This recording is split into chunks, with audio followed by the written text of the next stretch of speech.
Ravenscraig Castle is a ruined castle located in Kirkcaldy, which dates from around 1460. The castle was an early example of artillery defence in Scotland.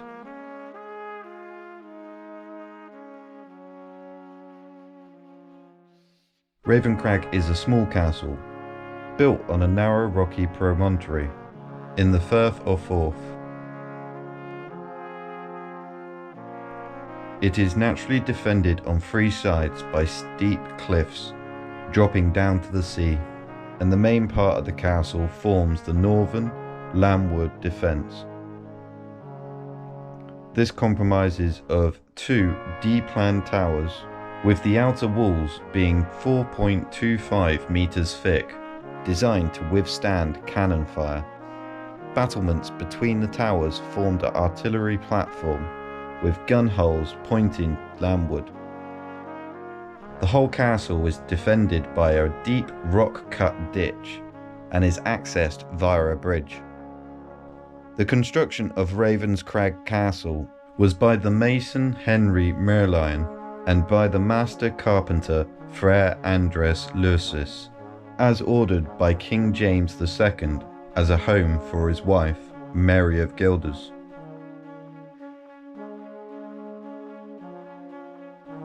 The castle is considered one of the first, perhaps the very best, in Scotland to be built to withstand cannon fire and provide for artillery defence.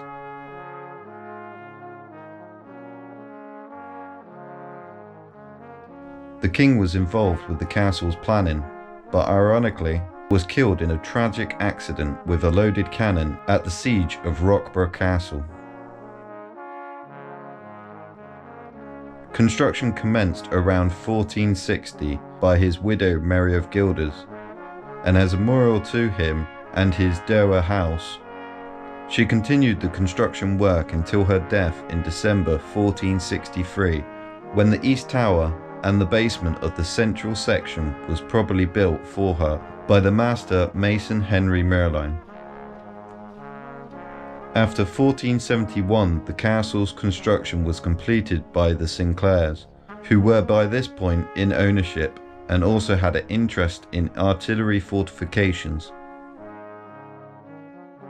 During the 1650 to 1651 invasions of Scotland by the English forces under Oliver Cromwell, Ravenscraig Castle was invaded, attacked and damaged. The castle was used as an ammunition depot during the First World War. Now the castle is open to tourists and in the hands of Historic Environment Scotland.